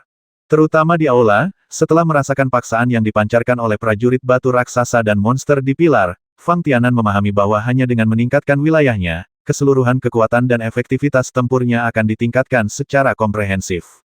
Jika tidak peduli seberapa kuat yang liquid, ketika ranah lawan berada jauh di luar level Anda, paksaan saja sudah cukup untuk membuat Anda tidak dapat melawan, jadi bagaimana Anda bisa berbicara tentang melawannya? Untuk sementara waktu, energi Fang Tianan beredar di tubuhnya dengan kekuatan yang semakin meningkat. Hanya dengan melihat postur yang dipasang Fang Tianan, sepertinya dia memiliki kecenderungan untuk menerobos ke ranah kekuatan dalam satu tarikan napas.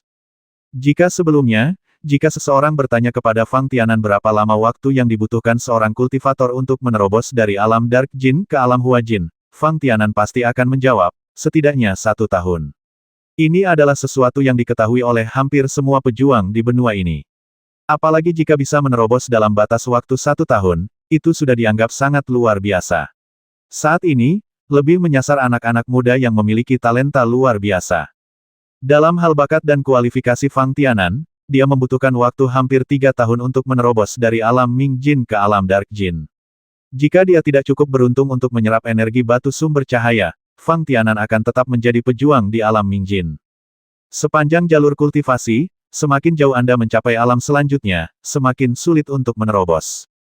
Bisa dibayangkan berapa harga dan waktu yang dibutuhkan Fang Tianan untuk mencapai ranah transformasi energi jika ia murni ingin mengandalkan bakatnya sendiri untuk membuat terobosan dalam kultivasi.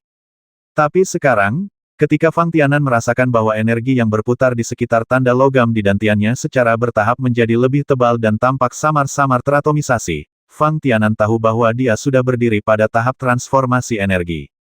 Jika memungkinkan, Fang Tianan sangat ingin tertawa 3 kali dalam perayaannya. Bahkan Gu Yanran, murid dalam dari Sekte King Yun, memiliki bakat dan kualifikasi yang luar biasa. Ketika pertama kali tiba di Sekte King Yun, dia langsung diterima sebagai murid luar ke alam renyuan. Jika kita menghitung terobosan dari alam Anjin ke alam Hua Jin, itu akan memakan waktu hampir 1 tahun. Bagaimanapun, berpindah dari alam Hua Jin ke alam manusia Yuan adalah ambang batas yang sangat besar dalam jalur kultivasi.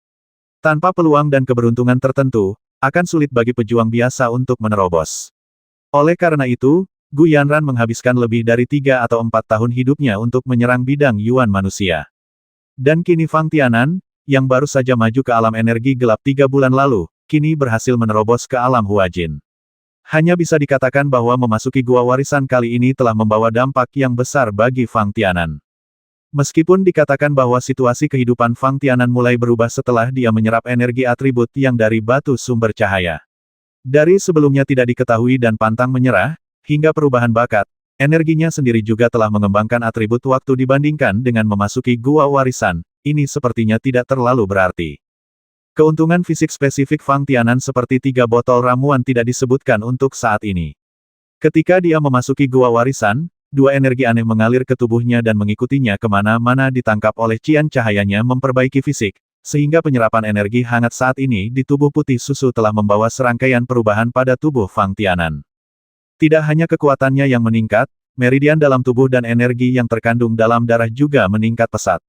Meskipun Fang Tianan masih belum mengetahui seberapa besar perubahan tersebut akan membantu jalur kultivasinya di masa depan, Fang Tianan dapat merasakan bahwa kondisinya luar biasa.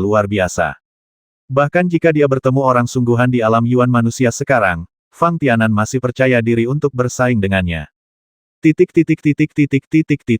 Seluruh tubuh Fang Tianan tersuspensi dalam cairan putih susu. Lambat laun, Fang Tianan merasakan energi yang ditransmisikan dari payudara putih susu ke tubuh semakin lemah. Setelah dipikir-pikir, Fang Tianan membenamkan seluruh tubuhnya ke dalam anu berwarna putih susu. Tampaknya semakin dekat ke bawah, semakin kaya energi yang terkandung di dalam anu. Meski begitu, setelah beberapa saat, Fang Tianan menemukan bahwa tubuhnya sepertinya tidak mampu lagi menyerap energi. Itu seperti ketika Fang Tianan menyerap energi dari batu sumber cahaya dan tidak dapat menyerapnya dalam waktu singkat. Pasti ada banyak payudara berwarna putih susu. Fang Tianan agak menyesal karena dia tidak bisa mengeluarkan semua daging putih susu ini seperti dia membawa batu sumber cahaya. Pada saat ini, Fang Tianan tiba-tiba merasakan kakinya tenggelam, seolah-olah dia telah menginjak tanah yang kokoh. Mungkinkah ia tenggelam ke dasar? Hati Fang Tianan tergerak dan dia segera memeriksanya. Untung saja dikelilingi bunga berwarna putih susu, meski Fang Tianan tidak bisa melihat dengan jelas lingkungan sekitarnya, namun sendewa tubuhnya tetap ada. Tempat Fang Tianan menginjakan kakinya memang seperti sebidang tanah padat. Permukaannya cukup rata dan halus. Fang Tianan membungkuk dan mengulurkan tangan untuk menyentuhnya. Rasanya seperti menyentuh sepotong tahu merah muda, tetapi dari segi bahan, lebih keras daripada tahu. Saya mengambil segenggamnya dengan ringan, tetapi saya tidak menyangka bahwa saya benar-benar dapat mengambil sebagian kecilnya. Tanpa sadar, Fang Tianan mencubitnya sedikit dengan dua jari, itu sangat halus, seperti sepotong krim. Kalau dipikir-pikir, itu seharusnya adalah endapan emulsi putih. Jika putih susu adalah inti dari air laut di tungku alkimia, maka krim ini seharusnya merupakan inti dari putih susu. Pada saat yang sama, energi aneh yang telah tersebar di tubuh Fang Tianan tidak kembali ke tanda logam di dantiannya. Sebaliknya, pada saat ini, energi itu tiba-tiba muncul di luar tubuh Fang Tianan dan tenggelam di bawah kakinya. Fang Tianan terkejut. Jika bukan karena nafas yang aneh ini, bukankah itu berarti dia akan langsung mati lemas di tempat ini? Fang Tianan tidak punya pilihan selain mempertahankan pernapasannya di bawah air. Di lingkungan ini, bahkan jika orang sungguhan dari alam Yuan manusia datang, dia tidak akan bisa bertahan lama, bukan? Tepat ketika Fang Tianan mencoba memanjat dan keluar dari air, tiba-tiba terdengar suara ledakan dari bawah kakinya. Tampaknya ada larangan yang disentuh atau dibuka. Fang Tianan merasakan payudara putih susu yang semula mengelilinginya diam-diam berubah menjadi bentuk spiral setelah raungan, dan terus mengalir di bawah kakinya, seolah-olah ada lubang besar di sana, terus-menerus melahap telur putih susu tersebut.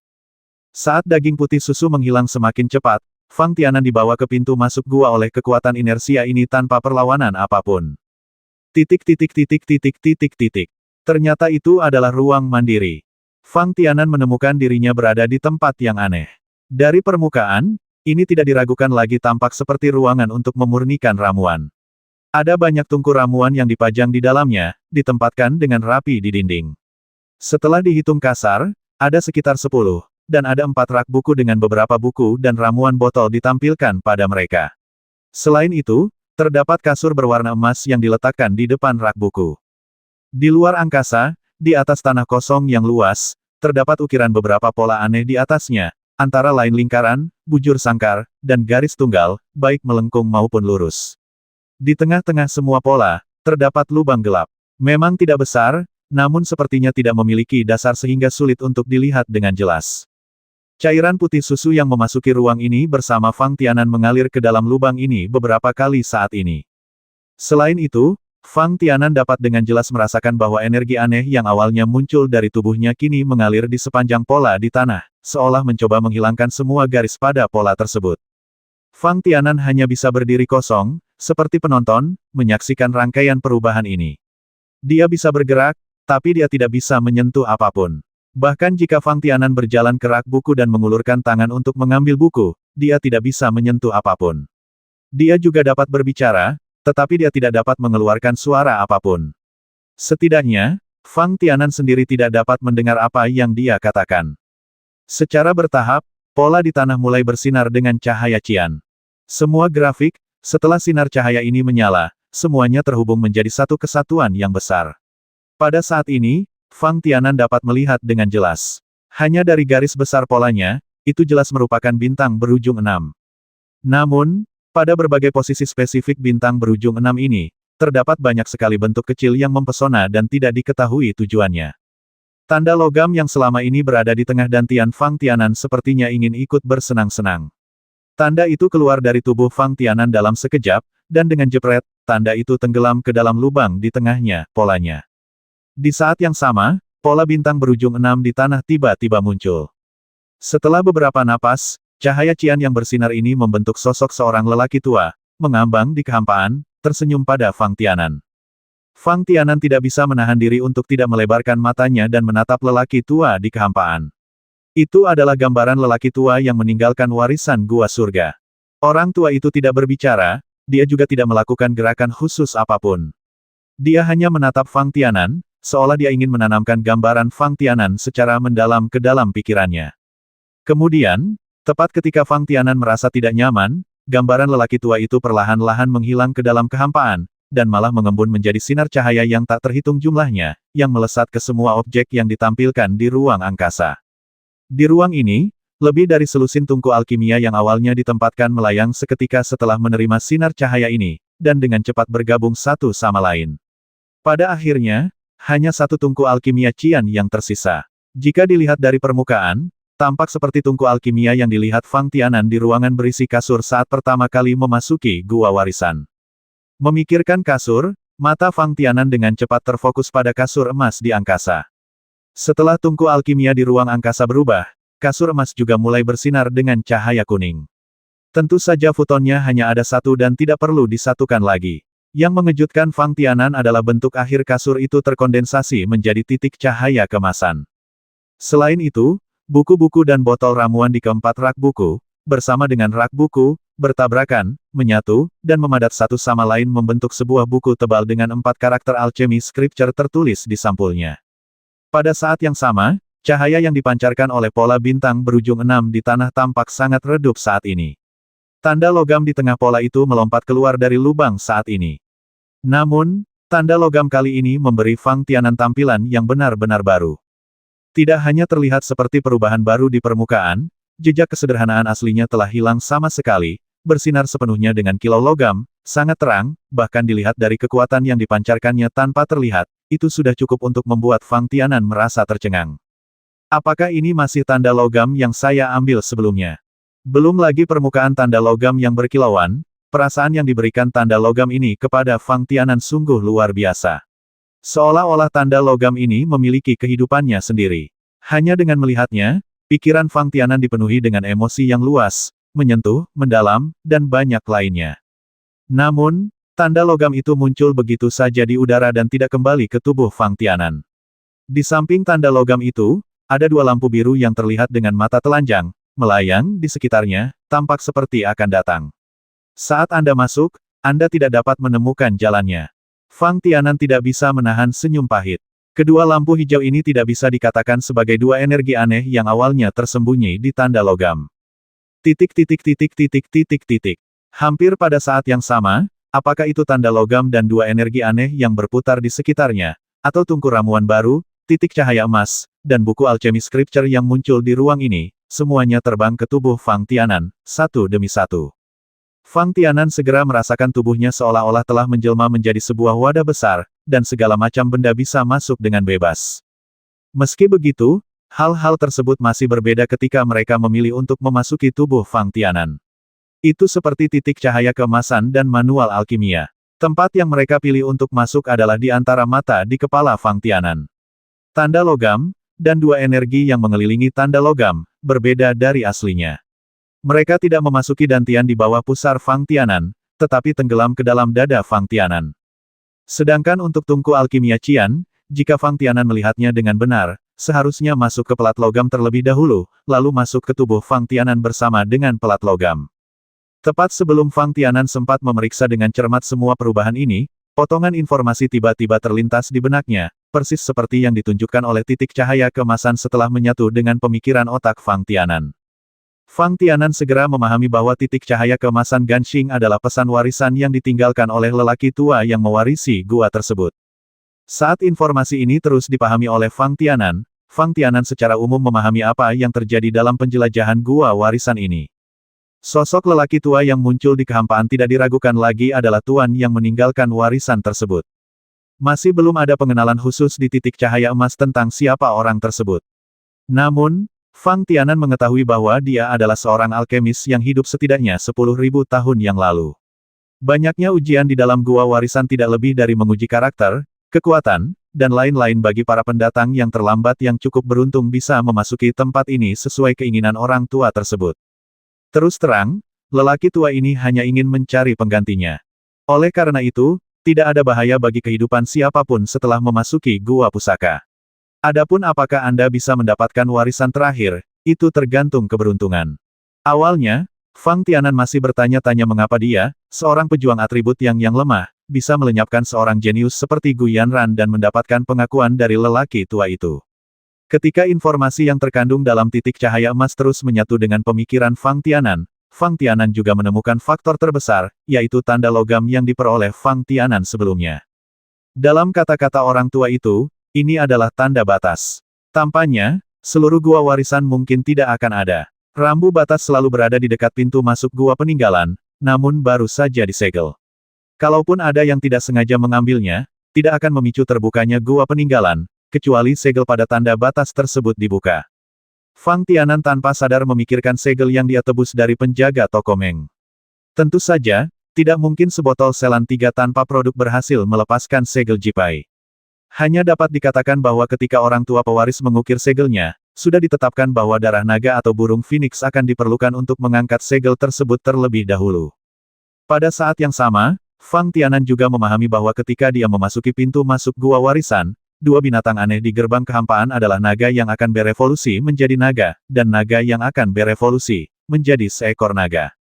Dapat dikatakan bahwa energi yang terkandung dalam tablet batas, naga, dan King Luanlah yang telah mempertahankan semua operasi di gua warisan selama puluhan ribu tahun. Asal-muasal kartu batas tidak begitu jelas bagi lelaki tua yang meninggalkan warisan itu. Dia hanya bisa menduga secara kasar bahwa itu pasti sepotong logam dari kehampaan. Dengan cara ini, Fang Tianan terus menyebutnya sebagai merek logam, jadi tidak ada yang salah dengan itu. Adapun mengapa tanda batas ini dapat diintegrasikan ke dalam tubuh Fang Tianan tanpa hambatan apapun, lelaki tua itu juga tidak jelas. Sebaliknya, ia juga memberikan penjelasan bahwa hanya setelah menyempurnakan kartu batas baru dapat digunakan secara normal. Adapun peranan kartu pembatas, selain digunakan oleh orang tua untuk membuat gua pusaka dan menjaga kelangsungan operasional gua pusaka, juga mempunyai fungsi yang paling besar yaitu dapat digunakan untuk mengumpulkan benda-benda. Pikiran Fang Tianan langsung terlintas dalam adegan Tungku Pilcian memasuki kartu batas terlebih dahulu, dan kemudian mengikuti kartu batas ke dalam tubuhnya.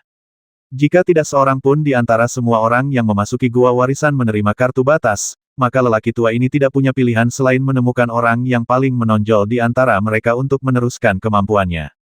Khususnya, untuk mendapatkan kitab suci alkimia yang ditinggalkan oleh orang tua itu. Memikirkan hal ini, perhatian Fang Tianan mau tidak mau mulai terfokus pada kitab suci alkimia di benaknya.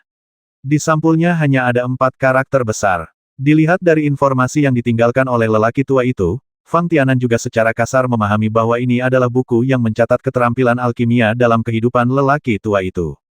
Tentu saja, seorang alkemis hebat tidak hanya mampu memurnikan ramuan saja, misalnya dalam latihan bela diri, lelaki tua itu hanya mendemonstrasikannya melalui boneka manusia, prajurit batu raksasa, di gua warisan. Selain itu, cara menghaluskan wayang dan pendekar batu raksasa tersebut juga bisa dikatakan sebagai keahlian unik lelaki tua ini. Namun, lelaki tua itu tidak mencatat keterampilan dan seni bela diri ini dalam pedoman alkimia ini. Selain itu, asal-muasal naga dan King Luan yang dimiliki lelaki tua itu semasa hidupnya tidak dijelaskan. Namun, Fang Tianan tidak kecewa. Lagi pula, jika tebakan Fang Tianan benar, 2 energi yang diubah oleh Jiaolong dan King Luan terus beredar di sekitar tanda batas. Fang Tianan pada awalnya telah merasakan keistimewaan dan kekuatan kedua energi ini. Sekarang setelah dia ditemui oleh Fang Tianan, cepat atau lambat, Fang Tianan akan mengetahui fungsi spesifik dari kedua energi ini dan bagaimana menggunakannya. Untuk sesaat, Fang Tianan tidak tahu mengapa kartu batas bisa diserap olehnya. Sebaliknya, segel pada tanda batas bisa dibuka, dan Fang Tianan bisa menebak beberapa petunjuk.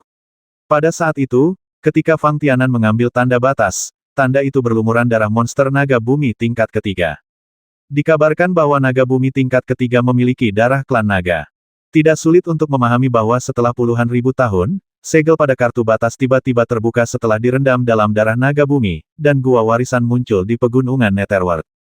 Adapun kitab suci alkimia di gua warisan, Fang Tianan benar-benar ingin membukanya dan melihatnya untuk mengetahui apa isinya.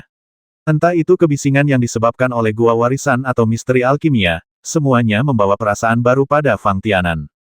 Namun, ketika Fang Tianan dengan hati-hati menyentuh kitab suci alkimia di benaknya, pihak lain tetap tidak bergerak dan tidak menanggapi sama sekali.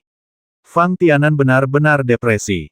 Apakah karena kultivasi saya kurang, atau ada yang salah dengan warisannya. Fang Tianan bergumam di dalam hatinya, dan tepat ketika dia hendak fokus pada tanda batas yang telah tenggelam ke dalam dadanya dan dua energi aneh, seluruh kitab alkimia tiba-tiba mulai terbalik. Di halaman pertama, hanya ada 7 kata besar: jangan melatih kesadaran spiritual, jangan memurnikan ramuan. Pemahaman Fang Tianan tentang kesadaran spiritual tidak diragukan lagi, sangat sepihak. Belum lagi, Fang Tianan saat ini hanyalah seorang pejuang. Bahkan jika dia memasuki alam manusia nyata, sulit untuk mengakses tingkat kesadaran spiritual. Selama 3 tahun Fang Tianan berada di kota Qingyun, dia telah mendengar banyak legenda tentang dunia. Hanya para kultivator yang telah memasuki alam master yang dapat mengembangkan kesadaran spiritual. Mengenai kebenaran spesifiknya, Fang Tianan tidak tahu. Namun, di Sekte Qingyun, banyak pejuang dan orang sungguhan yang dapat memurnikan ramuan, tetapi Fang Tianan mengetahuinya dengan sangat baik. Itu seperti Wu Yu, murid Sekte Dalam yang dikenal Fang Tianan, adalah seorang alkemis. Ketika penjaga toko Meng pertama kali menjual ramuan itu kepada Fang Tianan, dia juga mengatakan siapa yang memurnikannya, betapa berharganya botol ramuan ini, dan betapa kuatnya ramuan itu. Oleh karena itu, Fang Tianan sepertinya memahami arti kalimat jika Anda tidak melatih kesadaran spiritual Anda tidak akan membuat alkimia.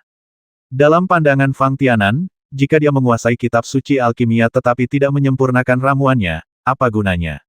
Segera setelah dia yakin telah memperoleh warisan, Fang Tianan mulai berpikir dalam hatinya bahwa setelah dia keluar, dia harus menyempurnakan lebih banyak ramuan untuk mendapatkan lebih banyak sumber daya budidaya. Tunggu sampai Anda mengembangkan kesadaran spiritual Anda sebelum menyempurnakan ramuannya. Mereka telah menjadi kultivator tingkat master, dan dapat berjalan menyamping di daratan. Sekte besar seperti Sekte Qingyun dan Geng Taihang semuanya penuh hormat dan hormat ketika bertemu dengan seorang praktisi di tingkat Grand Master atau bahkan orang sungguhan di tingkat Tianyuan. Bagi Fang Tianan, selama tingkat kultivasinya mencapai ranah manusia nyata, dia adalah orang hebat. Sebagai orang penting, mengapa dia harus bekerja begitu keras untuk memurnikan ramuan dengan imbalan sumber daya untuk budidaya? Ketika saatnya tiba, secara alami akan ada budidaya khusus untuk Anda oleh sekte tersebut. Bahkan jika Anda bukan anggota sekte tersebut, akan ada banyak anggota sekte kecil yang dengan sengaja datang untuk menjilat Anda dan memberi Anda banyak sumber daya untuk itu, penanaman. Ketika dia membuka halaman pertama pedoman alkimia, dia berhenti sejenak, dan kemudian dia mulai membolak-baliknya semakin cepat. Fang Tianan masih dapat mengingat konten di halaman di awal sebagian, pada akhirnya rasanya seperti menelan makanan berair dengan tergesa-gesa, hanya melihatnya dengan tergesa-gesa. Lambat laun, Fang Tianan merasa kepalanya semakin sakit, seolah-olah ada jarum tajam yang tak terhitung jumlahnya yang terus-menerus menusuk kepalanya. Namun, pembacaan Alchemy Scripturea tidak berhenti dan masih berlangsung dengan cepat.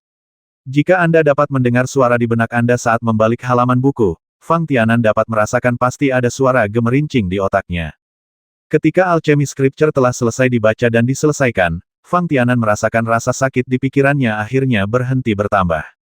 Namun isi dan kenangan yang muncul dari buku tersebut membuat Fang Tianan masih tenggelam dalam kesakitan. Ketika semua rasa sakitnya sudah stabil, Fang Tianan tiba-tiba merasa bahwa banyak konten tentang pemurnian ramuan telah ditambahkan ke dalam ingatannya.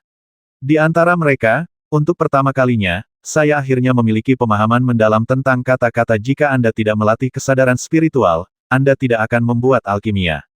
Dilihat dari beberapa ingatan tentang alkimia yang terlintas di benak saya, kitab suci alkimia yang ditinggalkan oleh lelaki tua itu tidak diragukan lagi adalah metode alkimia kuno. Baik dalam proses memurnikan ramuan atau membedakan tumbuhan dan bahan, kesadaran spiritual perlu digunakan. Selain itu, ada banyak deskripsi formasi di pedoman alkimia. Saat memurnikan obat mujarab, sebenarnya perlu dilakukan serangkaian formasi di tungku obat mujarab pada saat yang sama untuk menemukan cara terbaik untuk memurnikan obat mujarab dan meningkatkan tingkat keberhasilan obat mujarab. Ini jelas merupakan pengetahuan baru bagi Fang Tianan. Untuk melakukan semua ini, sang alkemis harus memiliki kesadaran ilahi, yang merupakan fondasinya. Tak heran, lelaki tua yang mewarisinya menulis 7 karakter jika Anda tidak melatih kesadaran spiritual Anda tidak akan membuat alkimia di halaman pertama kitab suci alkimia. Fang Tianan terdiam beberapa saat. Dengan kekuatan dan kultivasinya saat ini, tidak diragukan lagi mencapai tingkat master adalah sebuah fantasi. Hanya ada segelintir Grandmaster di seluruh benua. Sama seperti Sekte Qingyun tempat Fang Tianan saat ini berada, mungkin tidak ada satupun praktisi tingkat master dalam ribuan tahun terakhir.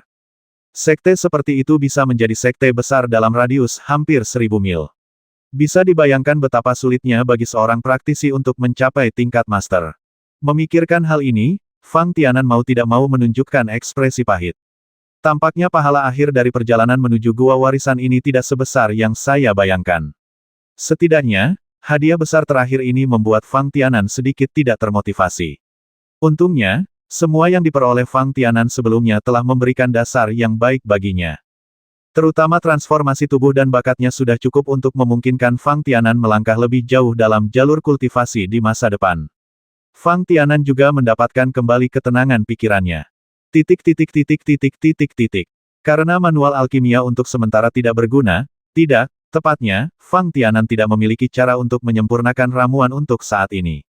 Namun, banyak konten yang disampaikan dalam buku ini dapat digunakan. Fang Tianan awalnya membaca manual alkimia, tetapi informasi yang diserapnya tidak lengkap. Meski begitu, informasi tentang formasi dan identifikasi ramuan membuka mata Fang Tianan. Tidak mungkin untuk mengatakan bahwa Fang Tianan bisa menjadi master semu dengan pengetahuan lengkap tentang ramuan tanpa mampu menyempurnakan ramuan itu sendiri. Akibatnya, Fang Tianan untuk sementara melepaskan kitab suci alkimia. Seiring dengan peningkatan kekuatan Fang Tianan, secara alami, dia akan dapat membaca isi buku yang lebih dalam. Ketika pikiran Fang Tianan terbenam di dadanya, dia menemukan bahwa tanda batas berada di titik Tanzongnya, yang disebut Zongdantian. Untuk sesaat, Fang Tianan dengan cepat berpikir bahwa lokasi kitab suci alkimia berada di istana Niwan miliknya, yaitu Dantian atas, dan tempat di mana energi dalam tubuh Fang Tianan terkondensasi adalah titik Guanyuan, itu adalah Dantian rendah. Akibatnya, terdapat 3 kondisi berbeda pada 3 Dantian di sekujur tubuhnya, yang membuat Fang Tianan merasa sedikit bingung. Secara umum, apakah itu energi yang dipadatkan oleh seorang kultivator atau energi sejati yang dihasilkan setelah mencapai alam manusia nyata, semuanya berada di Dantian bawah.